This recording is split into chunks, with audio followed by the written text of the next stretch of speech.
सब्र करना पड़े तो कर लेना मेरे भाई, दुनिया से लड़ना पड़े तो लड़ लेना मेरे भाई। उगते सूरज को वो सलाम ज़रूर करेंगे, तुझे वक्त लगेंगे अगर वो सूरज बनने में। तू चाहे तो वक्त ले लेना मेरे भाई, अभी आपके पास टाइम है और वक्त अभी भी आपके पास है और समय आपके साथ है। तो अभी आप लोग जो है जितना भी मेहनत कर सकते हैं उतना भी जो है आप लोग जो है कर लीजिए मेरे भाई, क्योंकि बाद में ये टाइम बीत जाएगा और ये दौर बीत जाएगा तो फिर आप कितना भी मेहनत करें तो वो चीज़ आप अचीव नहीं कर पाते। जो दौर होता है, जो ये आप लोग का जो इस समय टाइम चल रहा है, ये दौर में आप लोग जो है बहुत कुछ सीख सकते हैं, बहुत कुछ। जितना भागना हो उतना पूरी तरह से भाग लीजिए, बाकी आपके पास फिर बाद में जो है आप सोचेंगे कि मैं बाद में सीख लूँगा, जो है ये कोर्स पूरा होने के बाद, ये चीज़ करने के बाद फिर बाद में मैं इस चीज़ को जो है 1 महीने के अंदर सीख सकता हूँ। तो कोई बात नहीं, आपके अंदर इफ़र्ट है, आपके अंदर जो है हिम्मत है, आपके अंदर जो वो जज़्बे हैं कि मुझे सीख लेंगे हम जो है बाद में, तो आप लोग जो है उसे रोक सकते हैं। नहीं तो आप इसी वक्त ही जो है जो चीज़ करना चाह रहे हैं उसे अच्छे तरीके से करिए मेरे भाई। तो नमस्कार दोस्तों, एमएस क्लासेस में आप लोग का स्वागत है और तहे दिल से स्वागत है। आई होप है कि आप लोग अच्छे होंगे, सही सलामत होंगे और आप लोग अच्छे से सेमेस्टर एग्जाम की तैयारी कर रहे होंगे या आप लोग किसी कंपटीशन एग्जाम की कर रहे होंगे तो अच्छे से चल रही होगी। तो आज का जो लेक्चर्स है बहुत ही इंपॉर्टेंट है आप लोग का, बहुत ही इंपॉर्टेंट है मेरे भाई, लॉ स्टूडेंट के लिए, या आप लोग जो है बीकॉम में हो तो भी जो है यहाँ कॉमर्शियल लॉ वहाँ पूछा जाता है, बीए में भी जो है कहीं कहीं है, पॉलिटिकल जो है साइंस से रिलेटेड है। तो आप लोगों को बता दूँ, अगर आप लोग जो है बीसीए उसीए के स्टूडेंट है, एमबीए के स्टूडेंट है, तो एमबीए में भी ये सब पार्टनरशिप एक्ट जो है वहाँ भी जो है एकदम अच्छे तरीके से जो है पूछा जाता है। तो मैं आप लोग को आज पढ़ाऊँगा कॉमर्शियल लॉ, और ये पूरा जो है रिवीजन क्लासेस है और पूरा जो है आप लोग के जो है जो मोस्ट इंपॉर्टेंट क्वेश्चन मैंने लेक्चर्स वाइज दिया है और उसी को मैं एक समरी करके जो है आप लोग का जो है रिवीजन क्लासेस और ये मैराथन क्लासेस है, आप लोग को एक ही वीडियो में टॉप 10 क्वेश्चन के मोस्ट इंपॉर्टेंट जो मैंने आपको बताया है। जो लॉ स्टूडेंट हैं, आप लोग के सेमेस्टर एग्जाम अगर लखनऊ यूनिवर्सिटी से होंगे या अफिलेटेड कॉलेज से, तो आप लोग के जो है कल से स्टार्ट है। तो मैंने सोचा कि जो है वीडियो क्यों ना जो है एक रिवीजन क्लास जो मैं जो आप लोग को पहले से बताया हूँ कि रिवीजन क्लास आपको मिलेंगे हर एक जो है सब्जेक्ट के। तो ऐसे ही ये रिवीजन क्लास है और आप लोग अच्छे तरीके से देखिएगा, बढ़िया तरीके से देखिएगा, एक ही वीडियो में पूरा कॉमर्शियल लॉ खत्म। जो इंपॉर्टेंट आप लोग के पूछे जाते हैं, मोस्ट इंपॉर्टेंट जो है आप लोग के जो है क्वेश्चंस जो आते हैं जिस टॉपिक से, वही टॉपिक मैं पढ़ाऊंगा। ऐसा नहीं है कि फालतू चीज़ें। अब आप लोग एक्ट तो बहुत बड़े बड़े होते हैं, अब उतना ज़्यादा आप अगर पढ़ेंगे तो आप लोग को जल्दी याद ही नहीं होगा, लेकिन जो क्या छोड़ना और क्या पढ़ना अगर ये स्टूडेंट जान गए ना तो ज़िंदगी में कभी असफल नहीं होंगे। ये सच्चाई है, रियलिटी है। तो चलिए अब स्टार्ट करते हैं स्टेप बाय स्टेप, और आप लोग ध्यानपूर्वक देखिएगा, अच्छे तरीके से देखिए। अगर नोट डाउन करना चाहते हैं तो करिए, नहीं तो आप लोग एक बार सुन लीजिएगा मेरे भाई। अब पहले देख लेते हैं क्या क्या मैं आप लोग को बताऊंगा। और आपके एग्ज़ाम आने वाले हैं मेरे भाई, दिल ने कहा है दिल से पढ़ ले, एग्ज़ाम आ रहा है मेरे भाई फिर से। ठीक, क्या मैंने कहा? दिल ने कहा है दिल से पढ़ लो मेरे यार, एग्ज़ाम आ रहा है आपका फिर से। तो चलिए अब इसी के साथ स्टार्ट करते हैं। तो क्या क्या पढ़ना है आपको इसमें, क्या क्या मैं आपको बताऊंगा। मोस्ट इंपॉर्टेंट है मेरे भाई, nature and definition of the partnership, it's essential element एक्से जो है आप लोग के पढ़ाऊंगा। इसके जो है एलिमेंट जो है आप लोग के आवश्यक तत्व जिसे हम लोग कहते हैं। आप लोग को कॉमर्शियल लॉ में पार्टनरशिप एक्ट और जो है सेल एंड गुड्स एक्ट आप लोग को पढ़ना होगा। ये दोनों एक्ट जो है आप लोग के जो है इंक्लूड है लॉ के स्टूडेंट जो है, अगर आप लोग जो है किसी भी यूनिवर्सिटी से हो तो आप लोग के लिए बहुत इंपॉर्टेंट है। देखिए, काइंड्स ऑफ पार्टनरशिप अब मैं आपको बताऊंगा, और rights and liability of the partner and relation of partner to the one and other partner के बारे में मैं बताऊंगा, सेक्शन 5, 9 और 17। और आप लोग देखिए इसमें मैं आपको पढ़ाऊंगा रिलेशन एंड पार्टनर एंड जो है थर्ड पार्टी, और लीगल देखिए position of the minor and party के बारे में पढ़ाऊंगा, और इनकमिंग एंड आउटगोइंग पार्टनर के बारे में बताऊंगा। आप लोग को सेक्शन 31 से लेकर के 38 तक दिया गया है। देखिए थोड़ा जो है रिवीजन क्लासेस से थोड़ा जो है वो रहेगा, जो क्योंकि जो है काफ़ी, नहीं तो 2-2.5 घंटे का क्लास बनेगा तो आप लोग के लिए दिक्कत होगा। ठीक, तो इसलिए सोच रहा हूँ जो है आप लोग के रिवीजन के तौर से ही पढ़ाऊँ। देखिए रेजुलेशन ऑफ द फर्म पढ़ेंगे हम लोग, जो है सेल्स एंड गुड्स पढ़ेंगे, और रजिस्ट्रेशन ऑफ फर्म पढ़ेंगे सेक्शन 51 से लेकर के 71। और सेल्स एंड गुड के सब पार्टी राइट्स क्या होते हैं, ये सब सारे कॉन्ट्रैक्ट एक्ट के 31। तो ये हम लोग जो है टॉप 10 पढ़ेंगे। और आप लोग चलिए अभी स्टार्ट ही कर देते हैं मेरे भाई, ज़्यादा टाइम नहीं लेंगे आपका। हो सके जो है आप लोग को 1 घंटा 1.5 घंटा देना पड़ेगा, क्योंकि वीडियो का भी जो है अच्छे तरीके से अगर पढ़ाऊँगा तो चला जाएगा, 1 घंटे तो करीबन जाना ही है। फिर भी मैं थोड़ा कोशिश करूँगा तेज़ी हो। Nature and definition and kinds of partnership section 4 से लेकर के 8 तक, क्योंकि आप लोग पढ़ चुके होंगे ऑलरेडी पहले से जो है। डिटेल्स में वीडियो देखना होगा तो जो आप लोग के जो है सब्जेक्ट मतलब जो आप लोग के जो टॉपिक वाइज टॉपिक, तो आप लोग के वीडियो पढ़े हुए हैं। आप लोग मेरे व्हाट्सअप ग्रुप में मैसेज करिएगा, नहीं तो व्हाट्सअप पे ज्वाइन करिएगा। मेरे व्हाट्सअप पर्सनल पे कर दिया 7985535991। अगर नहीं मिल रहा तो वो लिंक शेयर कर दिया जाएगा। ठीक, चलिए स्टार्ट करते हैं। अब मोस्ट इंपॉर्टेंट 5 भी क्वेश्चन मैंने आपको जो है वीडियो के माध्यम से बताया है, वो भी देखिएगा। देखिए सेक्शन 1 कह रहा है संक्षिप्त नाम, विस्तार और प्रारंभ क्या होता है। नंबर फर्स्ट है, ये अधिनियम भारतीय भागीदारी अधिनियम 1932 कहा जाता है। इसका विस्तार अब राज्य में है 2019 के बाद। पहले जम्मू कश्मीर को छोड़ा था पूरी तरह से, लेकिन अब 2019 का जो है आर्टिकल जो है आप लोग समझ सकते हैं कि वो हटा, जो इसके बाद आप लोग का जम्मू कश्मीर में भी लागू हो गया अब 2019 से। और दूसरा पॉइंट, ये सन 1932 के एक्ट के जो है फर्स्ट डे को जो है प्रवृत्त हुआ, सिवाय धारा 69 को, जो कि सन 1933 में जो है एक्ट जो है पूरी तरह जो है प्रभावित हुआ। ये सेक्शन 69 जो है ये आप लोग का छोड़ दिया गया था। ये जो है आप लोग का जो है 1933 में ये बनाया है, और बाकी एक्ट जो है 1932 में ही सब सारी चीज़ें बन गई थी। ठीक, लागू भी हो गया था। अब नेचर एंड डिफिनेशन देखिए आप लोग के पार्टनरशिप भागीदारी की जो है परिभाषा एवं प्रकृति क्या होती है। इसमें आप लोग को पहला है पार्टनरशिप, और इसमें पार्टनर और जो है फर्म एंड कंपनी 3 लोग होना चाहिए पार्टनरशिप के लिए, भागीदारी के लिए। अब देखिए पार्टनरशिप इज द, देखिए रिलेशन बिटवीन जो है person who have agreed to the share of the parties and business carried on by all और any the acting for all. ये चीज़ कह रहा है मेरे, मतलब क्या है कि अगर बिजनेस कोई चीज़ कर रहे हैं तो 2 लोग होना चाहिए पार्टनर के लिए, और 2 लोगों में जो है आप लोग शेयर कर रहे हैं उस बिजनेस के मामले में। आप उनको बता रहे हैं, वो उनको बता रहे हैं कि क्या हमको ऐसे ऐसे बढ़ाना, ये कंपनी कोई भी चीज़ आप लोग खोल रहे हैं तो उसी के बारे में ये बता रहा है। ठीक, सिंपल सा मतलब है। बिजनेस देखिए क्या है, सेक्शन 2 क्लॉज बी में दिया गया है। देखिए ट्रेड, व्यापार जिसे हम लोग कहते हैं, ऑक्यूपेशन जो है पेशा जो है उपजीवित कहते हैं जिसे हम लोग। तीसरा पॉइंट क्या है, प्रोफेशन, वृत्ति जिसे हम लोग कहते हैं। ये 3 पॉइंट जो है बिजनेस में होना चाहिए। आगे देखिए, जब 2 या 2 से अधिक व्यक्ति जो है स्वतंत्र सहमत से आपस में मिलकर के कोई कारोबार चलाने का करार एग्रीमेंट करते हैं। मेरे एग्रीमेंट बहुत जरूरी है, क्योंकि यहाँ कॉन्ट्रैक्ट लॉ जो है आप लोग का जो है जुड़ेगा, और कॉन्ट्रैक्ट लॉ पार्टनरशिप एक्ट जो है एक कोरिलेशन करके जो है बने हुए हैं। कॉन्ट्रैक्ट लॉ में ही था पहले पार्टनरशिप एक्ट, तो इसे अलग कर दिया गया है 1932 में। ठीक, इस शर्त पर करते हैं कि वे उस कारोबार बिजनेस के लाभ प्रॉफिट में अंश जो है शेयर करेंगे, तब भागीदारी अस्तित्व में आती है।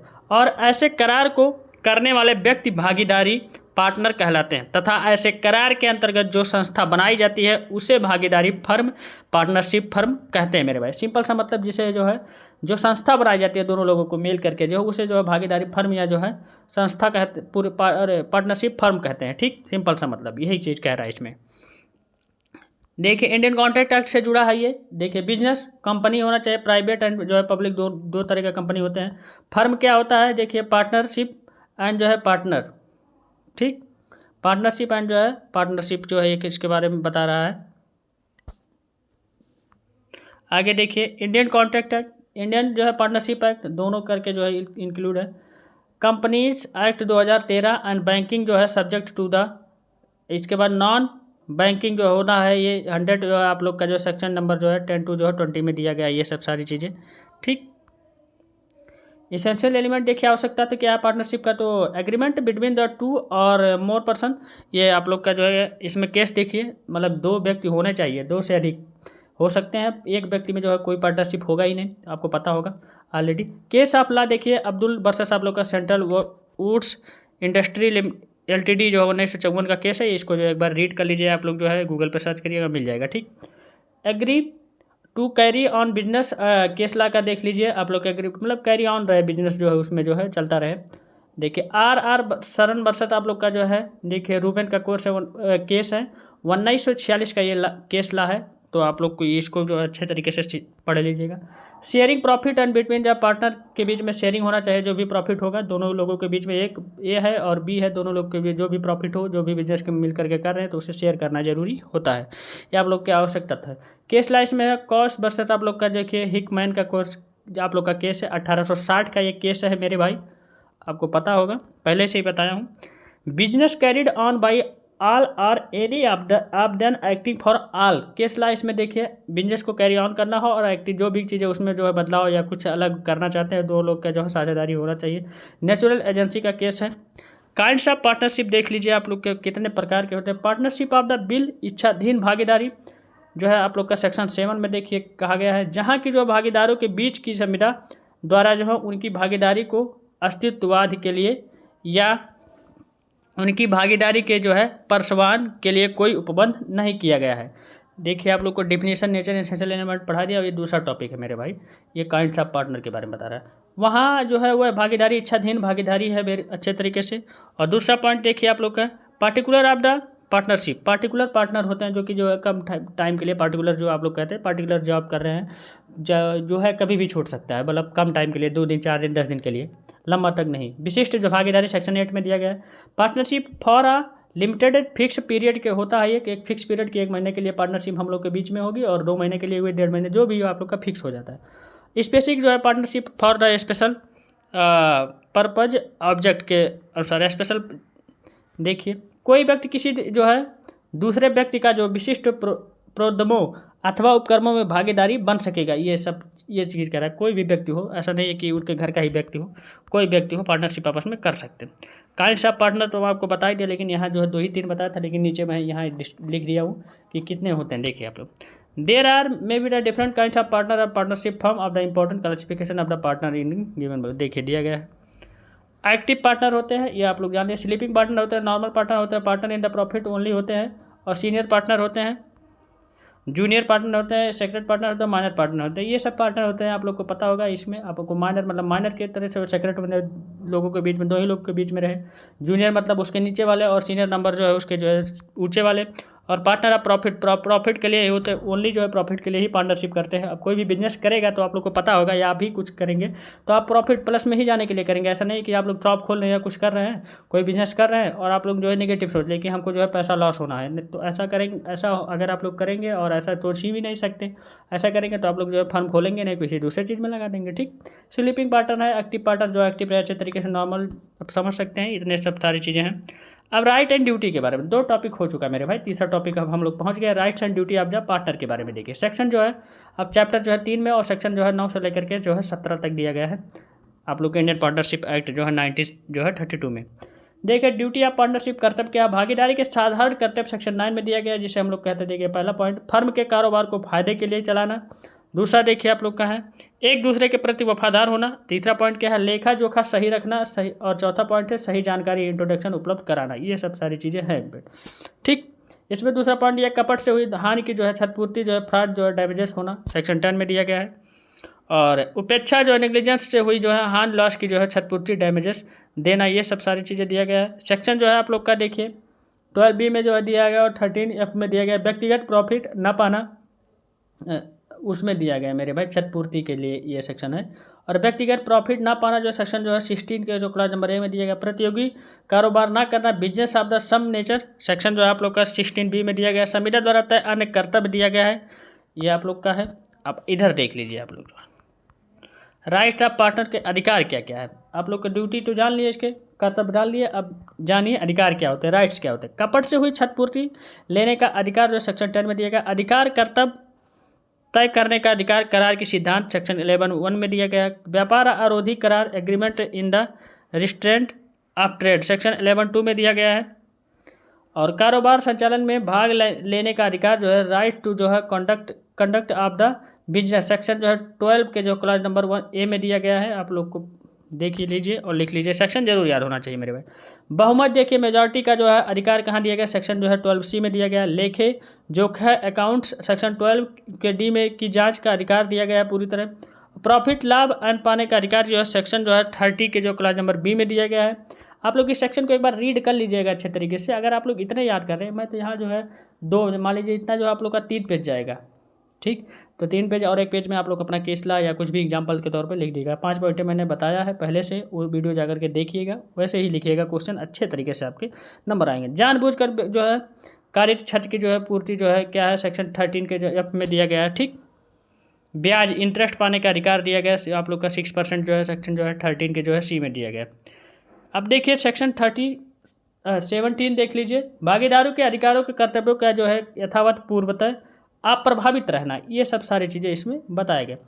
फर्म का पुनर्गठन देखिए कंटिन्यूटी जो है होने के लिए जो है होने पर जो है सेक्शन 13 के जो क्लॉज ए में बताया गया है, नियत अवधि के बाद भी जो है फर्म का चालू जो है कंटिन्यू रखना, तो सेक्शन जो आप लोग का जो है 17 के जो है बी में बताया गया है। ठीक, फर्म द्वारा इसका न्याय कारोबार करने पर जो है सेक्शन जो है 13 के सी में बताया गया है। अब आगे देखिए आप लोग जो है मेरे भाई, बोरिंग मत होइएगा और अच्छे तरीके से हंसते रहिए, मुस्कुराते रहिए और पढ़ते रहिए। एनर्जी, जिस एनर्जी के साथ मैं आपको पढ़ा रहा हूँ मेरे भाई इतनी मेहनत करने के बाद, और जो है आप लोग उतने एनर्जी के साथ जो है आपको दुगने एनर्जी के साथ पढ़ना ही चाहिए। देखिए प्रॉपर्टी ऑफ द फर्म की संपत्ति क्या सेक्शन 14 में दिया गया। प्रारंभ में फर्म के स्टॉक में लाई गई जो है संपत्ति, ये पहला पॉइंट है। कारोबार के दौरान जो है बाई की गई जो है अर्न की गई जो है संपत्ति का अधिकार हित, राइट्स एंड ड्यूटी। फर्म की जो है गुडविल अच्छी हो, जो चौथा पॉइंट है। भागीदारी को व्यक्तिगत संपत्ति जो है का फर्म जो है द्वारा जो है उपयोग किया जाना, यह सब सारी चीज़ें गया है। अब देखिए अगला टॉपिक हम लोग पढ़ेंगे, 3 टॉपिक हो चुके हैं। Partner as and the agent of employed authorities, ठीक, इसके बारे में पढ़ेंगे, जिसे हम लोग जो है सेक्शन जो है 18 और 13 के जो है 18 to 13 बताया गया, जिसे हम लोग कहते हैं relation of partner of the third party, तीसरे पक्षकार से भागीदारियों के संबंध 18 से लेकर के 30 तक के बारे में बताया गया। पहला पॉइंट इसमें दिया गया partner to be the an agent of the firm, भागीदारी सेक्शन 18 में दिया गया फर्म का अभिकर्ता। एम्प्लॉयड अथॉरिटी ऑफ जो है पार्टनर एज एजेंट के बारे में दिया गया, सेक्शन 19 में दिया गया। आप लोग हिंदी नीचे पढ़ लीजिएगा। भागीदारी का विवेचित प्राधिकार, ठीक, आप लोग इस सेक्शन को एक बार रीड करिएगा। रिस्ट्रिक्शन ऑफ द जो है एक्सटेंशन दिया गया of the partner employed authority दिया गया है, 19 से लेकर के 20 में दिया गया। Liability to the partner of the जो है पार्टनरशिप फर्म, भागीदारी और भागीदारी फर्म के जो है अधिकार के बारे में 21 से लेकर के 27 तक दिया गया है आप लोग के section number. Rule of the holiday out of the व्यपदेशन का सिद्धांत दिया गया, सेक्शन 28 में दिया गया। Role of the minor in the partnership firm में व्यवस्था की स्थिति, ये सब सारी चीज़ें इसमें बताई गई है।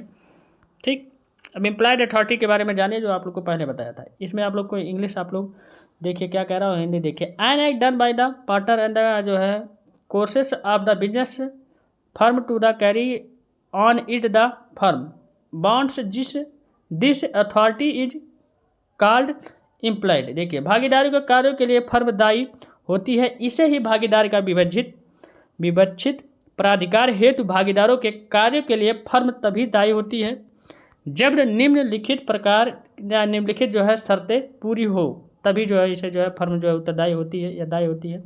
उसी किस्म के कारोबार के अनुक्रम में सेक्शन 19 के क्लॉज ए में प्रारंभिक आमतौर पर की जाने वाली जो है रीतियों से सेक्शन 19 के क्लॉज ए की जो है बात कह रहा है। इसमें कार्य करने का ढंग, मोड ऑफ डूइंग, सेक्शन 22 में बताया गया है। ठीक, एग्जाम्पल जान लीजिए, समान किराए पर, समान उधार लेना, ऋण लेना देना या भुगतान करना, ETC, ये सब सारे 4 पॉइंट इंपॉर्टेंट हैं। अब अगला पॉइंट देखिए हम लोग देखेंगे, देखिए restriction of the extension in the employed authority, विवक्षित प्राधिकार पर निर्बंधन का विस्तार। देखिए आप लोग का सेक्शन जो है 19 के क्लॉज 2 में दिया गया लीगल रिस्ट्रिक्शन, कानूनी प्रतिबंध के बारे में क्या बताया गया। पहला पॉइंट है submit to the dispute relating to the जो है रिस्ट्रिक्शन। देखिए, to open a book account in his name के बारे में बताया गया है। कंपनीज और द देखिए रिलेजिंग एनी जो है क्लेम, दावों का जो है समझौता होता है। To admit of the liability in the suit के बारे में बताया गया है। एक्योर इमोबल प्रॉपर्टी के बारे में बताया गया है। To the transfer immovable property जो है ट्रांसफर प्रॉपर्टी के बारे में बताया गया। इमोबल प्रॉपर्टी आप लोग की संपत्ति जो है ट्रांसफर हो सकती है कि नहीं। इंटर इनटू द जो है अनदर पार्टनरशिप, इसके बारे में बताया गया। ठीक, सेक्शन 20 देखिए आप लोग का, देखिए संविदात्मक जो है प्रतिबंध, जो कॉन्ट्रेक्चुअल रिस्ट्रिक्शन के बारे में बताया गया। पहला नंबर आप लोग का दिया गया इसमें, द पार्टी में स्टैंड आवर रिस्ट्रिक्ट द जो है unplied authority implied authority of any जो है पार्टनर बाय द कॉन्ट्रैक्ट के बारे में बताइए। एनी जो है आप लोग के पार्टनर हो, कोई भी जो इम्प्लाइड जो है आप लोग का अथॉरिटी लिया गया है उसको बताया गया। ये सब सारी चीज़ें इसमें कह रहा है। पार्टनर अथॉरिटी इन द जो इमरजेंसी, सेक्शन 21 में दिया गया इमरजेंसी के बारे में। Act done in the ordinary partner के बारे में बताया गया। दूसरा पॉइंट इसमें फॉर पार्टनरशिप द जो है फर्म के बारे में बताया गया। एंड फर्म लॉस के बारे में इसमें कहा गया है। ठीक, 21 सेक्शन। लीगल पोस्टमिजम minor at the partnership firm, भागीदारी फर्म में अवयस्क की विधिक स्थिति, सेक्शन 30 में बताया गया। देख लीजिए आप लोग जो है minor under the age of the 18 year, contract act 11 के बारे में बताया गया, इसमें जो है इंक्लूड है। और a minor can not do the contract in do it will be the void. अगर ऐसा जो है कोई जो माइनर व्यक्ति है अगर वो कॉन्ट्रैक्ट कर रहा है तो वो कॉन्ट्रैक्ट जो है सेक्शन नंबर 11 में वो शून्य उसे माना जाएगा, ठीक, वॉइड माना जाएगा। यही चीज़ इसमें बता रहे हैं। पार्टनरशिप एक्ट जो है 30 क्लॉज ए में कहा गया है, देखिए, एक अवयस्क संविदा करने की क्षमता नहीं रख सकता, अतः जो है भागीदारी का होना संभव नहीं है जिसमें जो है सभी सदस्य या एक को छोड़कर सभी सदस्य अवयस्क हों मेरे भाई। इसमें क्या है, minor person may not be the partner in a firm but with the जो है consent of all partner. Minor may be admitted to the benefits of the partnership के बारे में, लाभों के बारे में ही कोई पार्टनरशिप करेगा, नहीं तो नहीं करेगा, आप लोग को पता ही होगा। केस लाइस्ट में देखिए आप लोग का है IT companies commissioner, IT commissioner versus आप लोग का देखिए द्वारका दास जो है का केस है आप लोग का, जो है ये केस 1961 का सुप्रीम कोर्ट का केस है। एक अवयस्क व्यक्ति जो है फर्म में संपूर्ण भागीदारी नहीं हो सकता, इसमें इस केस में जो है डिफाइन किया गया, एक अवयस्क व्यक्ति है तो पूरी तरह से जो है कोई भी फर्म में जो है भागीदारी नहीं ले सकता, बस कुछ जो है टाइम के लिए या प्रॉफिट के लिए ले सकता है। नीचे भी बताऊंगा। Rights and liability of the minor in इसके बारे में देखिए आप लोगों का अगला जो है टॉपिक है भागीदारी फर्म के लाभ में अवयस्क के जो अधिकार और दायित्व के बारे में। When a minor become partner by the consent of all partner के बारे में बताएगा, कंसेंट होना चाहिए जो भी पार्टनर उसमें जुड़े हुए हैं। सेक्शन 30 के क्लॉज नंबर 2 में बताएगा right to get see share of the profit के बारे में बताया गया मेरे भाई। इसमें पॉइंट नंबर अलग बताया गया है, देखिए inspect the accounts of the firm के बारे में बताया गया, इंस्पेक्ट होना चाहिए अकाउंट जो भी हो, इसके बारे में इस जो है मतलब जो है पॉइंट में बताया गया है। आगे देखिए आप लोग जो है, तो आप लोग को मेरे भाई टाइम तो देना ही पड़ेगा आपको, बताओ, फिर भी बहुत कोशिश कर रहा हूँ कि थोड़ा जल्दी ही हो जाए, लेकिन थोड़ा इसीलिए जल्दबाजी में पढ़ा रहा हूँ, गलत मत मानिएगा मेरे भाई, समझ में भी आ रहा होगा, समझा भी रहा हूँ जहाँ कोशिश पूरी तरह कर रहा हूँ, जहाँ अगर आप लोग को लग रहा है मुझे कि जो है ये समझ में नहीं आ रहा है तो वहाँ समझा भी रहा हूँ। सेक्शन 30 क्लॉज नंबर 3 में देखिए minor share is the liable for the act of the firm के बारे में बताया गया, ठीक, माइनर जो है एक्ट का लाइबल हो सकता है एक्ट के बारे में, उसमें जो है सेक्शन नंबर 30 के क्लॉज नंबर 3 में, लेकिन पूरी तरह नहीं लाइबल हो पाता। सेक्शन नंबर 30 के क्लॉज 4 में क्या, माइनर में not see for the payment of the his share में कोई पेमेंट नहीं कर सकता minor, but when severing the स्वस्थ विवेक हिमसेल्फ इट में भी, जब अगर आप लोग वो जो है पूरी तरह से स्वस्थ विवेक में है, मतलब अच्छे तरीके से उसे जो है पता है ये चीज़ क्या है, तो वो शेयर कर सकता है, ठीक। सेक्शन 30 क्लॉज नंबर 5 में क्या है, व्हेन देखिए attending majority minor has elected to becomes not to be one a partner in a firm within 6 month, 6 month के पहले ही ये बताया गया, 6 मंथ के जो है अनुसार ही देखिए ही टूक से ही शैल बिकम अ देखिए हाँ पावर इन द फर्म के बारे में बताया गया, जो है टूल्स इसके होते हैं power. After attending majority to the bill be liable as a complete partner, संपूर्ण भागीदारी जिसे हम लोग कहते हैं, जब उसके लाइबिलिटी हो जाएगी, उसकी मेजॉरिटी बन जाएगी, एक तरीके से 2 से 3 4 लोगों की मेजॉरिटी बन जाएगी, इकट्ठा हो जाएंगे सब लोग, तो अच्छे तरीके से उसे संपूर्ण भागीदारी कहा जाता है। देखिए सेक्शन क्लॉज नंबर 7 के बी में कहा गया the share of himself him shall be the same entitled as minor के बारे में बताएगा, ठीक। But if minor elect not to the becomes partner, but जो है ये जो इलेक्ट नहीं कर सकते, इसमें जो है वोट के भागीदारी नहीं हो सकते या उसमें जो है इलेक्टेड नहीं हो सकते हैं, ठीक। सेक्शन 30 का क्लॉज नंबर 8 कह रहा है he shall not liable for the any act of the firm, any act कोई भी हो तो उसमें लाइबल हो गए, उसमें जो होगा ही नहीं होगा मेरे भाई, कोई भी माइनर व्यक्ति है तो उसमें अगर कोई भी एक्ट चल रहा है उसमें उस फर्म में जो है कोई भी कानून, तो उस एक्ट में जो है माइनर व्यक्ति जो है लाइबल नहीं होगा। He shall be the entitled to the suit the partner for the his share के बारे में बताया गया। अगला देखिए आप लोग का जो है नेक्स्ट जो है टॉपिक जो कि इंपॉर्टेंट है और सारे इंपॉर्टेंट है, इनकमिंग एंड आउटगोइंग जो है पार्टनरशिप के बारे में मैं आप लोग को इसमें बताऊंगा। और सेक्शन नंबर आप लोग का 31 to 38 में इसमें बताएगा, जिसे रिटायर्ड पार्टनर कहते हैं हम लोग, ठीक। सेक्शन 31 देखिए आप लोग का incoming and partner with the consult to the all partner के बारे में बताया गया। सेक्शन 32 जान लीजिए outgoing partner and retired partner जिसे हम लोग कहते हैं निवृत्त भागीदारी के बारे में बताया गया। मोड ऑफ आउटगोइंग देखिए रिटायरमेंट पार्टनर के बारे में। फर्स्ट नंबर है bye act of a partner, section number 32 के क्लॉज नंबर ए के जो है ए में कहा गया by consult of the all partner के, ऑल पार्टनर की कंसल्ट होनी चाहिए अच्छे तरीके से। अब इसमें देखिए आप लोग का सेक्शन नंबर 32 के जो है 32 के क्लॉज ए के जो है बी में बाई एग्रीमेंट ऑफ द, देखिए कहा गया एक्सपायर। 32 के जो है क्लॉज नंबर ए के जो है सी में कहा गया बाई नोटिस के द्वारा होना चाहिए, विथ रिटर्न जो होना चाहिए, लिख करके नोटिस देना चाहिए।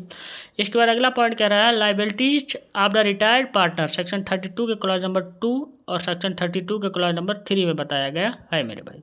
ठीक है, इन दोनों में क्या बताया गया है, पहले में बताया गया जो है आप लोग का निवृत्त होने से पूर्व फर्म का जो है कार्यों का जो है पूरी तरह जांच, ये सब सारी चीज़ें करना।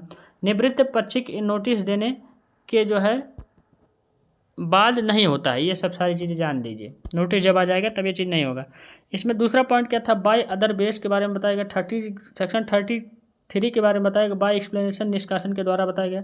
सेक्शन 34 के बाय जो है इनोसेंट दिवालिया के बारे में बताया गया। और सेक्शन 35 बाय डेथ के बारे में, जब आदमी मर जाता है तब बताया गया। ठीक है, तब अपना जो है इसमें जो है शेयर कर सकते हैं। ठीक, देखिए अब हम लोग पढ़ेंगे मेरे भाई डिसोल्यूशन आप जो है फर्म के बारे में, फर्म का विघटन। देखिए वो छोटा टॉपिक था इसीलिए ख़त्म हो गया, और छोटा नहीं है, उसको अगर आप लोग सेक्शन रीड करेंगे अच्छे तरीके से, मैं तो उसको छोटा बनाया हूँ आपको समझाने के लिए। फर्म का विघटन जानिए चैप्टर 6 में सेक्शन 39 से लेकर के 55 तक। ये थोड़ा बड़ा टॉपिक है, आप लोग घबराइएगा ही मेरे भाई, अब ज़्यादा टाइम नहीं लगेगा। बाय एग्रीमेंट के बारे में देखिए सेक्शन 40 में बताया गया करार द्वारा फर्म सब भागीदारों के संपत्ति से या सम्मत से या भागीदारों के बीच संविदा के अनुसार विघटित की जाती है। अगर वो सम्मत होगा तभी जो है फर्म को जो है तोड़ सकते हैं, नहीं तो विघटन कोई चीज़ हो, कोई दिक्कत हो तब हो सकता है। देखिए कंपल्सरी डिसोल्यूशन सेक्शन 41 में दिया गया वयस्क विघटन, अनिवार्य विघटन के जिसे हम लोग कहते हैं। फर्म विघटित हो जाती है, कैसे हो जाती है, ए नंबर वह भागीदारों की या एक के जो है सिवाय अन्य सब भागीदारों के दिवालिया न्याय निर्माणित हो जाने से अथवा, देखिए दूसरा पॉइंट बी, किसी ऐसी घटना के जो है घटित होने से जो है जिसमें फर्म का जो है कारोबार चलाना या भागीदारों का उसे भागीदारों में चलाना विधि विरुद्ध हो जाए। ये सब सारी चीज़ें इसमें बताया गया। विधि के जो है अकॉर्डिंग ना हो काम, विधि से जो है हट करके हो, तभी जो है ये हम लोग कर सकते। ठीक, परंतु जहाँ की जो है फर्म द्वारा एक से अधिक पृथक प्रोधम या उपक्रम चलाए जा रहे हो, वहाँ किसी एक या अधिक की जो है अवैधता मात्र जो है फर्म के विधि पूर्ण प्रोधमों और जो है उपक्रमों के जो है बारे में फर्म का विघटन कारित नहीं करेंगे। ठीक, ऑन सर्टेन देखिए कंट्रीज सेक्शन 42 में बताया गया आकस्मिक विघटन। देखिए आकस्मिक जब कोई फर्म या कोई कंपनी बनती है तो आकस्मिक मतलब अचानक से विघटन होता है। विघटन का मतलब यहाँ हो रहा है मेरे भाई, ये हिंदी शब्द है जिसे डिसोल्यूशन कहते हैं। तो ये टूट जाता पूरी तरह से, मतलब अलग से अलग, मतलब फर्म है, कोई कंपनी है, कोई भी चीज़ हो, अगर बिजनेस कर रहे हैं आपस में पार्टनरशिप करके कर रहे हैं और अचानक कोई चीज़ पड़ गया और अचानक विघटन हो गया, हो जाते हैं ऐसे जो है कई जो है बार जो है फर्म में होते हैं। बाय देखिए completion of the day certain time के बाद नियत अवधि के लिए गठित की गई पार्टनर जो होती है वो जो है आप लोग के अचानक में वो जो है हो जाते हैं। बाय कंप्लीशन ऑफ द जो है ऑब्जेक्ट देखिए प्रोधमों और उपक्रमों को चलाने के लिए जो है गठित की गई हो तो उसके या उसके पूर्ण हो जाने से पूरी तरह, अगर फर्म जो है 1 महीने के लिए जो है 2 पार्टनर हैं, कोई फर्म खोल रहे हैं, कोई कंपनी खेल रहे हैं या कुछ भी कर रहे हैं, 2 लोग हैं और 1 महीने के लिए रजिस्टर, 1 महीने के लिए उन लोग के बीच में एग्रीमेंट हुआ है कॉन्ट्रैक्ट बाई ला, तो क्या हुआ 1 महीने के बाद अपने आप फर्म टूट जाएगा, उसमें कुछ करना ही नहीं पड़ेगा, यही कह रहा है।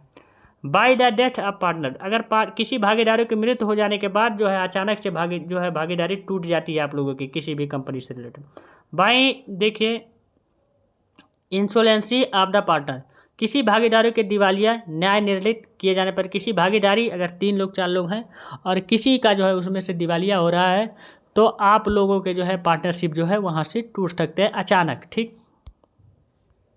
बाय नोटिस के द्वारा हो सकता है, सेक्शन 43 में बताया गया इच्छाधीन भागीदारों का सूचना द्वारा विघटन किया जाना, और बाय कोर्ट के द्वारा हो सकता है सेक्शन नंबर 44 के द्वारा जो है इंडियन पार्टनरशिप एक्ट 1932 के जो है न्यायालय के द्वारा विघटन। और अगला देखिए पॉइंट इसमें है बाय साउंड माइंड, विकृचित होना चाहिए अनसाउंड माइंड। बाय जो है परमानेंट जो है इनकैपेबिलिटी असमर्थ के द्वारा। बाय जो है मिसकंडक्ट विचारण विघटन के दुराचरण के विघटन के कारण, by continuous breach of the agreement के बारे में, एग्रीमेंट अगर टूट जाता है तब, बाय जो है ट्रांसफ़र ऑफ द जो है टाइटल जो है कॉन्स्टिट्यूशन ऑफ द LDS, अगर टाइटल जो है जैसे जो फर्म का नाम रखा गया, कोई भी कंपनी रखा गया, अगर उसके जो है नाम जो है विघटन हो रहे हैं, उसमें जो है कुछ चेंजिंग कर रहे हैं, तब भी जो है पार्टनरशिप टूट सकती है अचानक से। ठीक। By another equality to the impact के बारे में बताया गया। अगला देखिए आप लोगों का सेक्शन 45 से लेकर के आप लोग का जो है 54 जो है सेक्शन 55 देखिए आप लोग अच्छे तरीके से पढ़ लीजिएगा। केस लाइन्स में देखिए गया है सुभाष चंद्र, ये सुभाष चंद्र आप लोग का जो है कैसरानी वर्सेस आप लोग का देखा असिस्टेंट रजिस्टर फर्म के सोसाइटी ऑफ द चेस्ट के बारे में बताया गया आप लोग का। देखिए सीट्स 2003 का ये केस है, ये आप लोग जो अच्छे तरीके से एक बार गूगल करिएगा और मिल जाएगा, उसके बारे में थोड़ा बहुत फैक्ट जानिएगा। जय नारायण मिश्रा वर्सेस आप लोग का देखिए आप लोग का केस है हंस मिश्रा के बारे में बताया गया है, जो कि बिक्वायर करके जो है 2002 का ये केस है। ठीक। देखिए मैस वर्सेस आप लोग का देखिए एलेटिक 1910 का केस है। हिटेबल वर्सेस आप लोग का आर्थर का केस है 1885 का, जिसे हम लोग डिजिटलेशन के बारे में बताया गया है। और सेनेरो वर्सेस आप लोग का जो है मिलफॉर्ड के जो है कोई केस है 1868 का, जो कि मिसकंडक्ट के बारे में बताया गया। ठीक। अब विघटन आप लोग जान चुके होंगे मेरे भाई और पूरी तरह समझ में आया होगा। अब हम लोग पढ़ेंगे रजिस्ट्रेशन ऑफ फर्म, कोई जो है कंपनी रजिस्ट्रेशन कैसे होती है, क्या होता है, इसमें कौन सा सेक्शन है, इसके बारे में हम लोग जानेंगे। ठीक। तो आप लोग को बोरिंग नहीं लग रहा होगा मेरे भाई, जहाँ तक मुझे है, क्योंकि अगर पढ़ेंगे इतना टाइम तो लगेगा ही, आप लोग को नॉलेज चाहिए तो थोड़ा बहुत तो वेट करना ही पड़ेगा। सेक्शन 51 से लेकर के आप लोग का जो है 71 तक जो है बताया गया है। ठीक। आगे देखिए एप्लीकेशन फॉर द रजिस्ट्रेशन के बारे में इसमें बताया गया, सेक्शन नंबर 58 में दिया गया। रजिस्ट्रेशन कैसे होता है, इसके एप्लीकेशन क्या होता है, ये जानिए। तो the registration of the firm may be the effected of any time by the sending by post on the delivering to the जो है register of the area in which any जो है place of the business of the firm is situated और proposed to be जो है situated a statement in the prescribed form of the accompanied by the prescribed fee stating के बारे में बताया गया, ये सब सिंपल सा मतलब। ठीक। तो यहाँ आप लोग को पता होगा, ये इसमें कुछ बताने की बात भी नहीं, डिलीवरिंग के बारे में ये सब सारी चीज़ें बताया। आप लोग इस सेक्शन को एक बार रीड कर लीजिए हिंदी मीडियम वाले। नंबर फर्स्ट है देखिए इसमें कहा गया, अब यहाँ से इंपॉर्टेंट है, आप फर्म नेम, फर्म का नाम होना चाहिए, नेम ऑफ द जो है पार्टनर जो है फर्म का नाम होना चाहिए, द प्लेस ऑफ द जो है प्रिंसिपल ऑफ प्लेस के बारे में, जो जहाँ जगह जो है फर्म खोला जा रहा है उसका जो अच्छे तरीके से पता होना चाहिए। द नेम ऑफ द जो है अदर प्लेसेस के बारे में पता होना चाहिए, the firm of the carrier of business, जहाँ से आप बिजनेस कर रहे हैं। नंबर डी है आप लोग का द डेट ऑफ व्हेन हीच ऑफ द पार्टनर ज्वाइंट, जब जिस दिन पार्टनर जो आपस में जो है ज्वाइंट होते हैं उसका जो है वहाँ होना चाहिए सारी चीज़ें document. The name in the full of the देखिए परमानेंट, जो फुल नेम होना चाहिए, जो आप लोग जो कंपनी का नाम रखना चाहते हैं या आपका नाम हो तो पूरा फुल नेम होना चाहिए। ओल्डर सेस एड्रेस ऑफ द पार्टनर का जो है पूरी तरह एड्रेस होना चाहिए। एंड जो है देखिए ड्यूरेशन ऑफ द जो है फर्म के बारे में भी एड्रेस होना चाहिए कि कहाँ ये खुल रहा है कहाँ नहीं, और जो भी पार्टनर उसमें भागीदारी बनने उनके प्रॉपर एड्रेस होना चाहिए, कागज पत्र सब सारी चीज़ें होना चाहिए। ठीक। तब एक फर्म का रजिस्ट्रेशन होगा। जी नंबर जानिए देखिए the statement of the shall be sign by all the partner और by the agreed their agent specially authority in the behalf. अब आपको क्या करना होगा, स्टेटमेंट ऑफ द पार्टनर के बारे में आप लोग को साइन वहाँ करना पड़ेगा और अच्छे तरीके से, तब आप लोग के जो है स्पेशल अथॉरिटी लेटर ये बन करके तैयार होगा। देखिए ईच जो है पर्सन देखिए साइनिंग द जो है statement shell also verified in the manner prescribed. ये कह रहा है आप लोग का जो है आप लोग का साइन होना चाहिए उस स्टेटमेंट में, जो है अलग हर एक पार्टनर जो भी जो उसमें भागीदारी में जो हिस्सा ले रहे हैं। आप firm name of the shall not the contain any one of the फैलेंसी वर्ड नेमली के बारे में बताया गया। जो भी फर्म आप लोग खोल रहे हैं उसके जो है नाम के बारे में या कंटेंट शैल नॉट जो है कंटेंट नहीं होगा, ये सब सारी चीज़ें कह रहा है। सेक्शन 59 देखिए आप लोग का जो कि रजिस्ट्रीकरण के बारे में बताया गया। जबकि रजिस्ट्रार का समाधान हो जाए कि सेक्शन 58 के जो है उपबंधों का सम्यक रूप से अनुवर्तन हो गया हो, तब वह जो है फर्मों का जो है रजिस्टर नामक रजिस्टर में उस कथन की प्रविष्टि अभिलिखित करेगा और उस कथन की जो है फाइल कर देगा, पूरी तरह से उसे जो है मान लिया जाएगा। ठीक, सेक्शन नंबर आप लोग देखिए मेरे भाई 60 का क्लॉज नंबर ए बता रहा है कि फर्म नाम में और कारोबार के मुख्य स्थान में हुई परिवर्तन का अभिलेख के बारे में बताया गया। ठीक, जबकि किसी रजिस्ट्रीकृत फर्म के फर्म नाम में या कारोबार के मुख्य स्थान की जो है स्थिति में को परिवर्तन किया जाए, तब विहित फीस के कारण या फीस के साथ रजिस्ट्रार के पास एक ऐसा कथन भेजा जा सकेगा जिसमें उस परिवर्तन का विनिर्देश हो और जो सेक्शन 58 के अधीन अपेक्षित हो। पूरी तरह जो है 58 का जो है ले करके जो है उसे जो है इस जो है 59 में बताया गया है सारी चीज़ें। ठीक,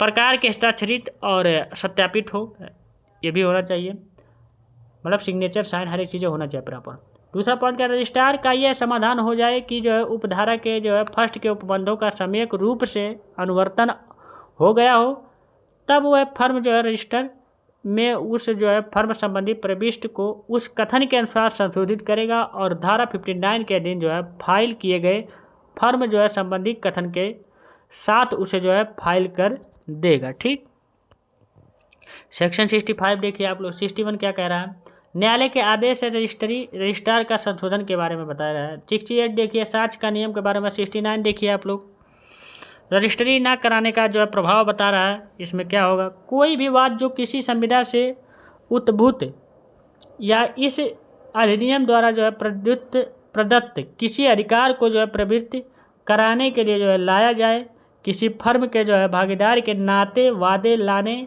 किसी भी व्यक्ति द्वारा या की ओर से उस फर्म के विरुद्ध या किसी ऐसे व्यक्ति के विरुद्ध जिसका उस फर्म में भागीदारी हो या रहा होगा अवकथित हो, किसी भी न्यायालय में संस्थित नहीं किया जाएगा। ये सब सारी चीज़ें इसमें बताएगा जब तक वह फर्म रजिस्ट्रीकृत ना हो और वाद लाने वाला व्यक्ति जो है फर्मों के रजिस्ट्रार में उस फर्म के भागीदारी के तौर पर दर्शित ना हो कर चुका हो पूरी तरह। जब तक जो उस फर्म में रजिस्टर नहीं होगा जब तक उसे कोई भी चीज़ जो है कोई भी चीज़ का लाभ नहीं मिलेगा। ये सब सारी चीज़ें इसमें बता रहा है। ठीक, दूसरा पॉइंट इसमें दिया गया, कोई भी वाद जो किसी संविदा के जो है उद्भूत किसी अधिकार प्रवृत्त करने के लिए जो है लाया जाए, इसके बारे में कोई भी प्रवृत्ति या कोई भी अधिकार करने के लिए उस प्रवृत्ति के बारे में लाया जाए। ठीक, सिंपल सा मतलब यही बता रहा है। अगला पॉइंट देखिए, उपधाराओं के जो है फर्स्ट एंड सेकंड के जो है उपबंध किसी संविदा से उद्भूत किसी अधिकार को प्रवृत्त कराने के लिए लाए जाने वाले जो है मुजराई के जो है दावे या अन्य कार्रवाई को जो है भी लागू पूरी तरह कर सकेंगे या होंगे, किंतु निम्नलिखित पर प्रभाव न डालेंगे। सबसे पहला नंबर, किसी फर्म के जो है विघटन के लिए या किसी विघटित फर्म का लेखा लेने के लिए बताया गया है। सिंपल सा मतलब मेरे भाई। तो आई होप है कि आपको अच्छा ही लग रहा होगा और आपको समझ में ही आ रहा होगा मेरे भाई। 1 सेकंड मेरे भाई।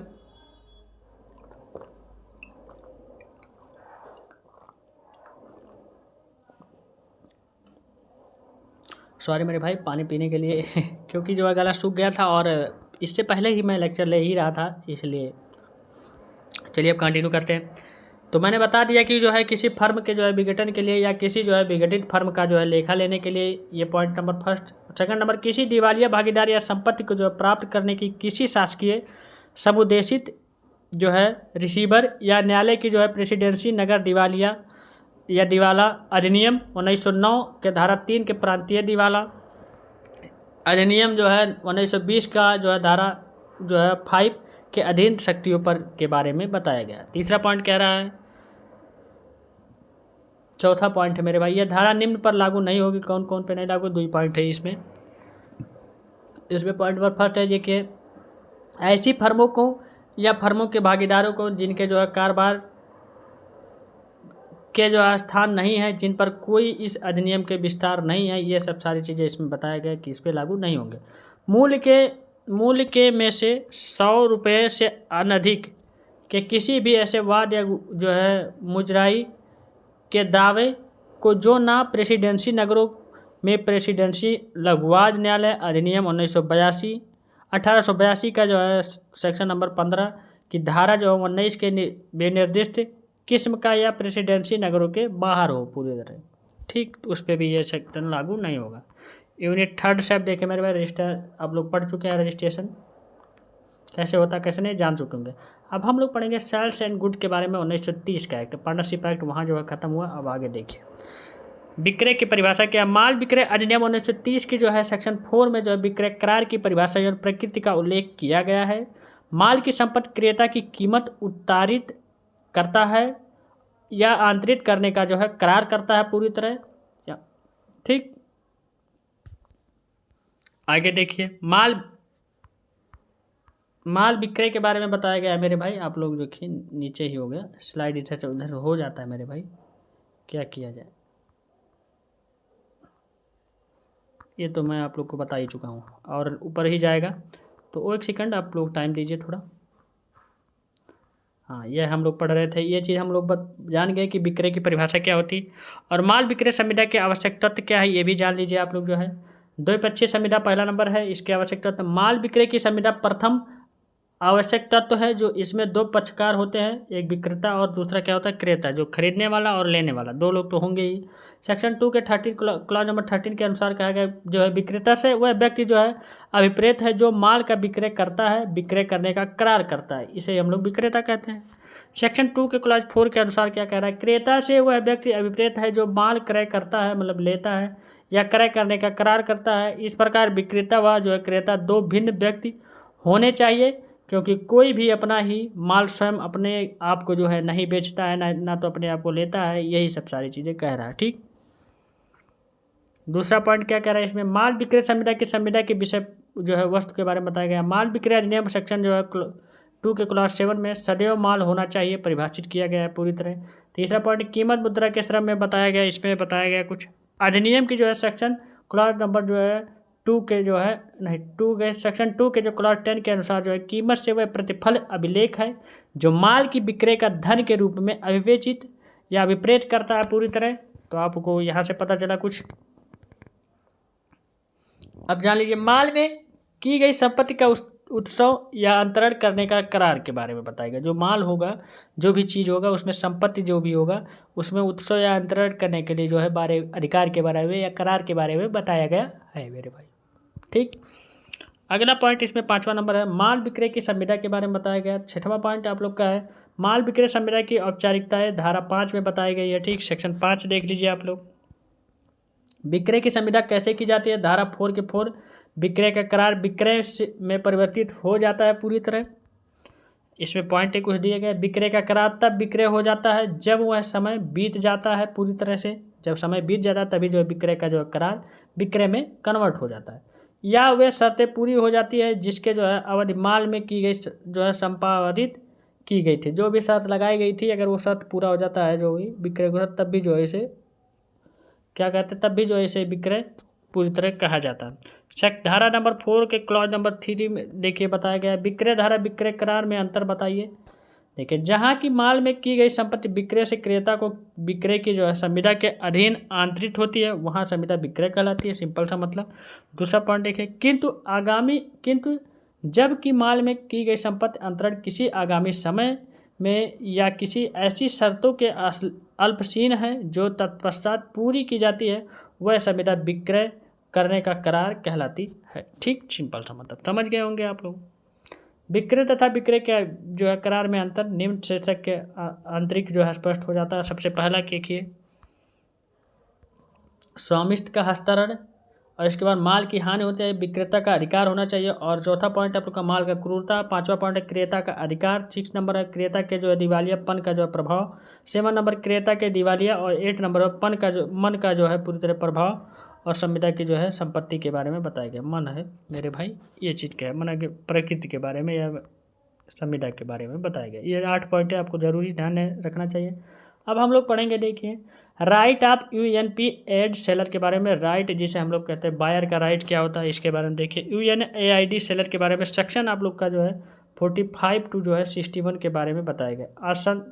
असंदिग्ध विक्रेता के बारे में बताया गया। देखिए गुड्स के बारे में सेक्शन 45 में बताया गया। यूनिट के बारे में, सेलर के बारे में देखिए आप लोग का जो है, देखिए क्या कहा गया। सर्टिनॉट जो है पेड जो है बिगनर के बारे में देखिए बताया गया। ठीक, देखिए डेयर सेक्शन आप लोग का देखिए स्कीम ऑफ द डिसऑनर्स के बारे में बताया गया। यहाँ आगे अभी आपको समझ में आ गया।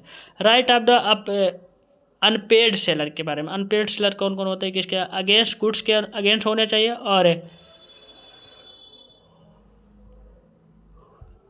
और आपको बता दूं देखिए एजेंडल बायर के बारे में बताया गया यहाँ, जो भी किया गया हो। राइट ऑफ बायर के बारे में जान लीजिए। तो suit for the damages for the non acceptance section 57 में बताया गया। सूट फॉर द जो स्पेसिफिक जो कि परमानेंट सेक्शन 58 में बताया गया। Suit for the breach of जो है वारंटी सेक्शन 59 में बताया गया। और सूट फॉर द रिपोर्टेशन सेक्शन आप लोग का 16 में बताया गया है।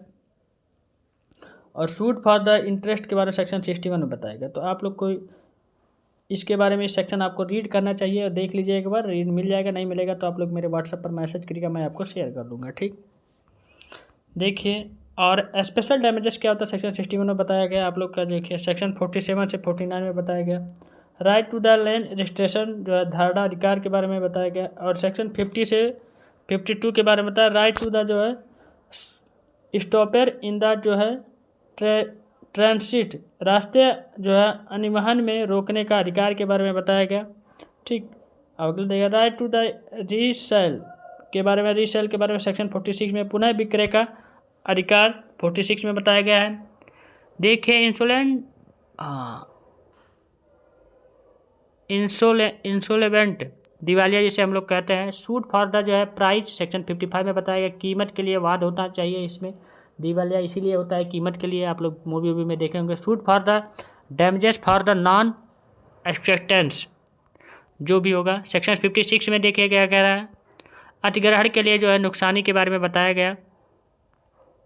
और सूट फॉर द जो कि रो पोडिशन ऑफ द जो है कॉन्ट्रैक्ट के बारे में सेक्शन